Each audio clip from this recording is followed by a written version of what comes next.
Bom, gente, vamos dar início a mais um vídeo, tá? Para o canal Mente Aberta. Nesse vídeo aqui eu vou fazer para vocês mais uma sessão correspondente à playlist Carla Responde. E aí eu vou atender aqui ao e-mail da Rosângela Araújo.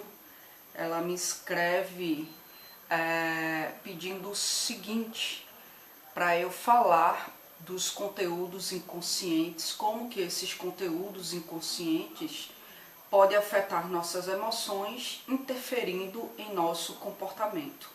Pois bem, vou tentar explicar isso de uma forma bem didática, sem usar muitos termos técnicos da psicanálise, né?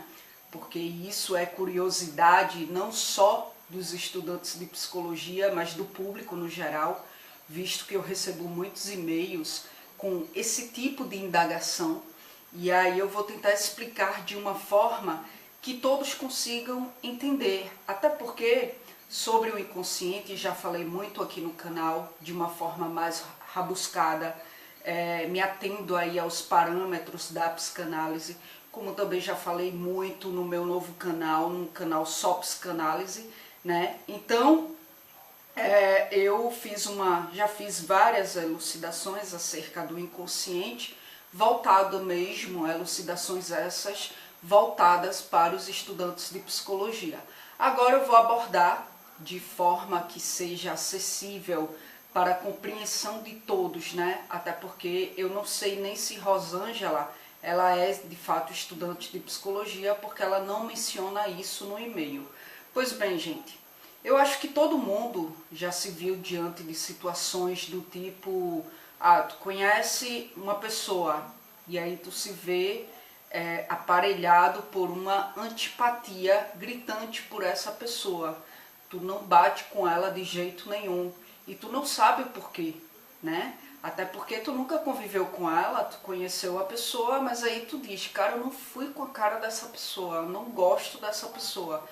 Bom, de repente essa pessoa, ela fez um gesto ou falou algo sobre ela, né? Ou comportou-se aí de uma forma que inconscientemente te remeteu a alguém que te fez mal, ou até mesmo a aparência da pessoa, né?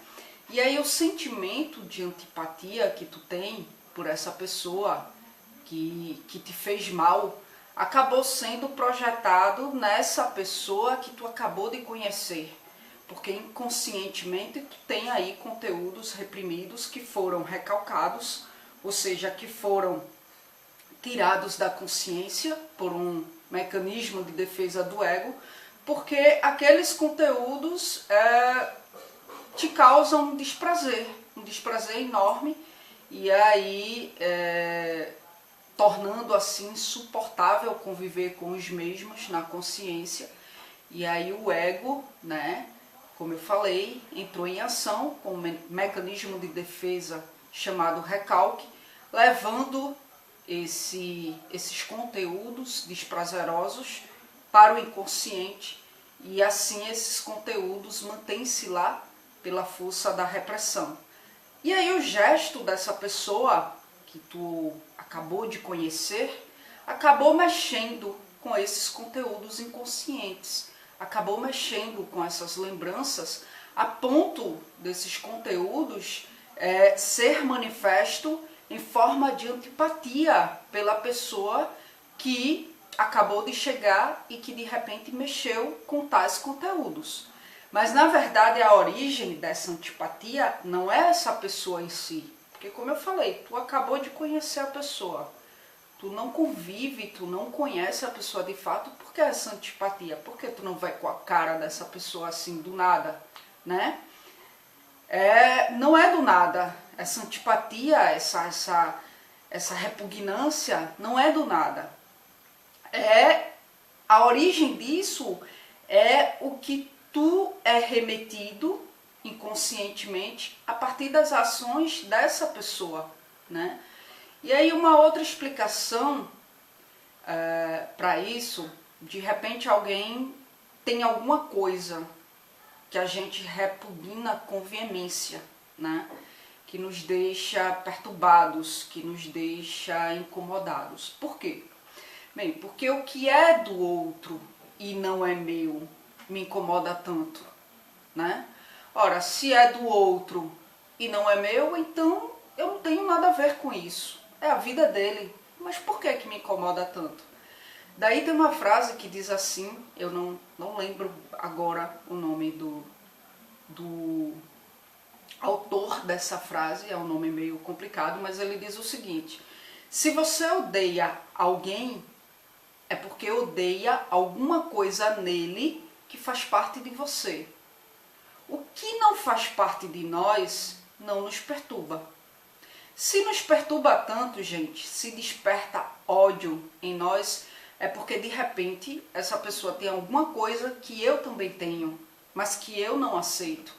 E aí, por eu não aceitar, o ego entra com o mecanismo de defesa do recalque, leva para o inconsciente e esse conteúdo se mantém lá pela força da repressão, sendo manifesto em antipatia, em raiva, em ódio, né, quando me deparo com esses conteúdos em alguém. Então, a noção teórica do inconsciente nasceu justamente da percepção de que em alguns casos nossas ações, nossos sentimentos não são aí guiados apenas pela razão, não são aí guiados apenas pelo consciente. Uma garota, ela foi brutalmente estrupada, mas ela sobreviveu. E aí ela foi achada quase morta, mas foi levada para o hospital e sobreviveu, né? Foi sedada, passou por cirurgias e quando enfim ela acorda, ela não lembra de nada. Isso é um exemplo, tá, gente? Então, por quê? Porque ela não lembra de nada. Porque isso foi tão chocante para ela, tão destrutivo, tão desprazeroso, que ela não ia dar conta de conseguir conviver com isso na consciência. Então o ego entrou com o mecanismo de defesa do recalque e levou para o inconsciente. E aí essa lembrança se mantém lá pela força da repressão. Essa garota, quando ela vê na televisão uma cena de estupro, ela chora muito, ela entra em um estado emocionalmente estressante. Por quê? Ela não sabe. Ela não sabe porque quando ela vê uma cena de estupro, isso a deixa muito abalada. Mas é porque ela passou por isso. E essa lembrança não desapareceu, não sumiu, sabe? Tá lá no inconsciente. E é manifesto nesse desespero todas as vezes que ela se depara com uma cena similar ao que ela viveu, mexendo assim com tal conteúdo, né? Então veja, aqui está o consciente.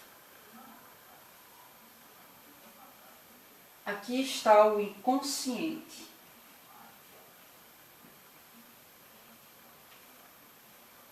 A garota passou por um momento muito estressante, muito deteriorante para ela, que foi o estupro, né? Foi o estupro. Ela sobreviveu, mas ela não ia conseguir conviver com isso na consciência.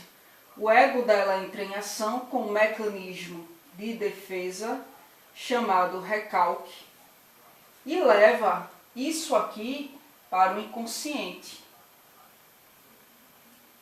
Leva isso aqui para o inconsciente e vai se manter no inconsciente pela força da repressão. Só que essa força da repressão, ela é falha. Ela é falha. Em algum momento, isso aqui pode vir à consciência de forma disfarçada, né?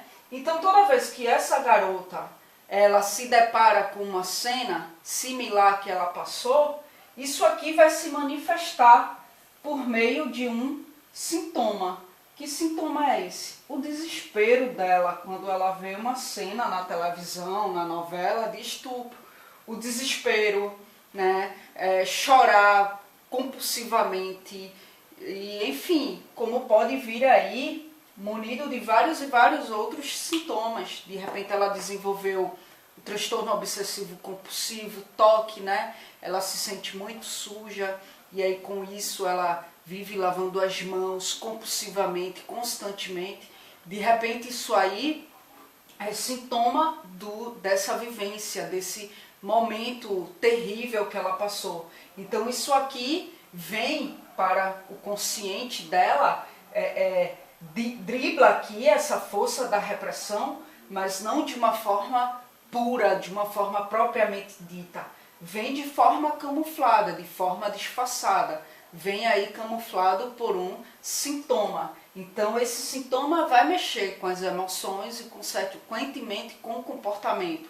Então muitas vezes a gente se comporta de tal forma, movido por uma emotividade, e a gente não sabe o porquê, mas de repente a origem disso está lá no inconsciente. Tem a ver com alguma coisa que a gente experienciou, que a gente passou, né? Mas, gente, não é uma regra isso aí, sabe? Não é regra. Já dizia Freud, né? Às vezes um charuto é apenas um charuto. Às vezes a gente emite um determinado comportamento, age de tal forma, enfim, porque simplesmente agiu dessa forma. Não quer dizer que isso seja reflexo de alguma coisa que a gente experienciou, que a gente viveu e está lá no inconsciente, sabe? Aí, como Freud bem fala, às vezes um charuto é apenas um charuto. É na sessão de análise que a gente vai entender certas coisas, né? Que coisas que a gente faz e de repente nos incomoda, né? No processo analítico que a gente vai aí de forma gradativa entender, compreender e de repente chegar à conclusão de o porquê que aquilo nos incomoda tanto, tá bom? Bom, então é isso, espero que tenha ficado claro para vocês. O meu e-mail vai estar na descrição do vídeo, qualquer dúvida vocês podem mandar o e-mail para mim, certo? Mas se eu demorar a responder, as dúvidas eu trago para a playlist Carla Responde, né? Então, se demorar um pouco, tenham paciência, porque eu recebo vários e-mails e aí eu vou atendendo aos pouquinhos e por ordem de chegada, tá bom? Então, obrigada mais uma vez pela atenção de vocês e até a próxima gravação.